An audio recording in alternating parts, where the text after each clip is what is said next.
Hey everybody, it's Tony George along with Sean Salisbury. Sweet 16 action on Saturday. We're going to go to Sean's conference that he knows and loves, the Pac-12. We're going to be talking about Oregon State taking on Loyola. But first, before we get to that, Sean, your reaction to the news that Shaka Smart's leaving Texas and going to Marquette. It's not a surprise to me. I almost feel, Tony, like this is one of those, hey, how about a kind of a semi-forced out the door, but not? Does that make sense? Yeah. We're probably getting a little bit of pressure, and I'm not saying he's not a good coach. And you had mentioned it, and I believe this to be true. And looking at this, and I believe Shaka Smart, and maybe it wasn't you, but we talked about this, and I can't remember. Maybe it was you or Dan Dobb. We discussed this, is my point. I guess we're so many times, we got so many games we're picking. Is that maybe Shaka Smart is better with guys that are 3-star players instead of 5-star players. We saw that. The ability, it's like Tony, think about why like Larry Bird doesn't want to coach or Magic Johnson or Michael Jordan. They can't live up to the expectations. Does that make sense? But Larry Bird and Jordan are diving on the floor. And I'm going old school, I know, but even now that some coaches are great, like I think we mentioned this, John Calipari. I see John ain't coaching 2 stars. Now, it's not that he can't, but he's catching 5 stars, like you mentioned, one and done, and if they're having a good year, everything's great. Shaka comes to Texas. There's high pressure, even though it's football. This was a guy who it was so good, and it's still a good – he didn't forget how to coach. Sometimes guys coach non-stars or 4 or 5-star guys a little bit. Maybe it's not a relatable thing. Maybe they are looking for the overachiever. You get what I'm saying, Tony? And he's a good coach. You know what? I'll bet you he wins. I'll bet you he has his team in the tournament. I'll bet you they win, and his star will rise. It's not that it's fallen far, but we expected more from him deeper in the tournament. I think he's a really good basketball coach. This doesn't surprise me. This reeks of, well, you're going to leave. That's okay. No problem. We were going to kind of help you towards the door anyway. Right. And once again, Texas, whether it's football or basketball, continues to look for the guy that can, in a hotbed of recruiting. Texas has become a basketball hotbed. We already know football. It's constant. They need to put their foot down. Sark needs to take care of his business, football, and Tony. This does not surprise me one bit about Shaka Smart. I think he'll be successful. I'm a fan. It just didn't work overall at Texas. They expected more. I think he'll be better with that guy that you've never heard of that he coaches and turns into a player. I believe that. Yeah, I think the writing was kind of on the wall there, and they're a very restless fan base there, and boosters too, Tony. Right? Yep. Yeah, big time, big money there involved down there in Austin, and I don't think he's going to find the going any easier in the Big East. Likes of Villanova, Creighton, and Seton Hall, and Georgetown and St. John's, and these type of old school rivalries are very. Providence, all these schools have players. I do think you are correct. I've seen a lot of these coaches come up from a mid-major and try and make it at a Power 5 conference school, taking a big job. Like, this guy that we're going to be talking about right now at Loyola, the head coach there, his name's getting mentioned all over the place. He might be better off coaching where he's coaching overachievers, getting 5 guys to buy into a philosophy and coach versus having to manage egos with 5-star players. And I think that's one thing I always liked about. Everybody said, "Oh, Phil Jackson had all these players in the NBA." I'm like going, well, there's not a lot of guys that can coach Jordan and Pippen and the guys he had in LA and the guys that he had in other places he was at there in Chicago in the NBA. It takes a different kind of coach to coach players that are high-level players and more than one of them on a team and to manage them. So it's going to be real interesting to see how that works out for him. But nonetheless, we are talking about Oregon State and Loyola. The line is 7, and the total is 125.5. Sunday action here.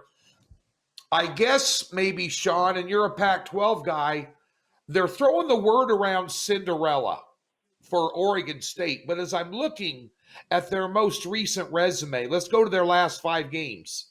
Beaten Oklahoma State, beaten Tennessee, beaten Colorado, beaten Oregon, beaten UCLA. I wouldn't necessarily call the team a Cinderella that has beaten those quality of opponents, and two of those are left standing in the tournament as we speak today on Friday. On the other side of the coin, Loyola, well, they beat Drake in the conference final. Okay, Drake was a decent team.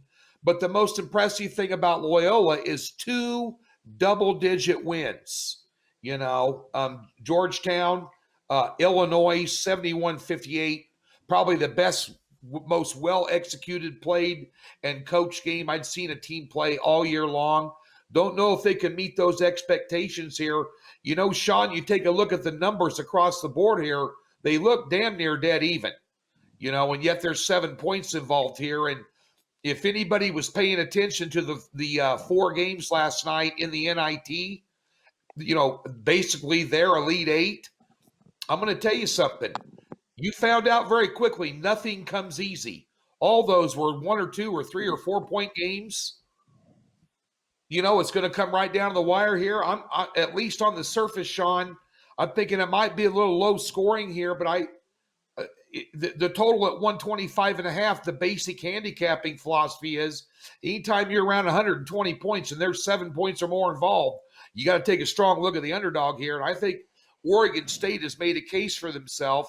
The only concern I have, Sean, and about this being, a high-level college athlete and a high-level professional athlete in your day, there's a lot to be said for momentum, and Oregon State had that, and now they've had some time off. I'm wondering if that momentum will carry over here. This is going to be a very interesting game.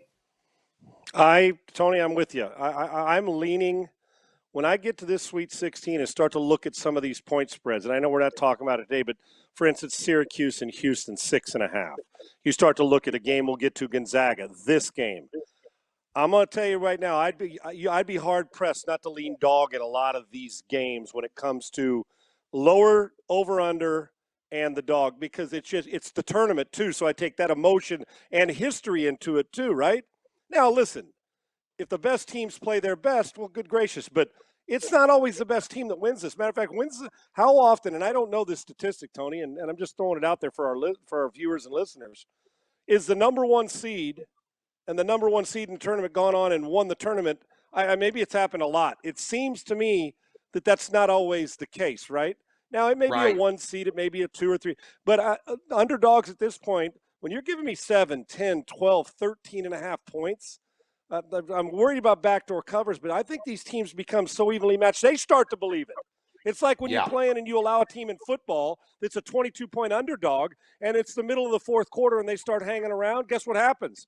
The good teams, the favorites, looking around saying, damn, they believe they can beat us, and we're not sure we can come out of this. And inevitably they hang around, whether it's to win the game or get inside the spread for gambling purpose. It's not always the best team that wins. It's the hottest team, and that goes to Oregon State. They're playing great basketball right now. And, Tony, this is a tale of two things. I think that Loyola could very well be the best defensive team in America. Now, I know competition, but they can match up with anybody in the country defensively, and their statistics bear that out. Now, in the last 5-6 games or whatever, it's under 10. Oregon State's shooting 40+% from beyond 3. What gives here? I'm with you. In a game like this where the pressure starts to rise, you're getting longer in a tournament, what do guys do? The tension starts to get. Now, you'll get that one cat who looks like he's smoking a cigar and goes all Bayheim on you and buries 8 straight threes or whatever, right? But mostly it's like shooting, you tighten up. We all do. Squeeze the ball a little harder as a quarterback, and then you get into rhythm, and sometimes that scores 31-28 at halftime, right? I'm going with the under in this, and I'm taking the dog when it comes to the points. I feel good about both. I don't think Oregon State can continue against a great defensive team to shoot 43% or so from beyond the arc. And then if they do, they're going to win a game, or at least win our bet when it comes to the spread. Loyola-Chicago, really good team. We look at both these teams. Are they supposed to be here? They're damn well supposed to be here because they earned it, right? They're here. Yeah.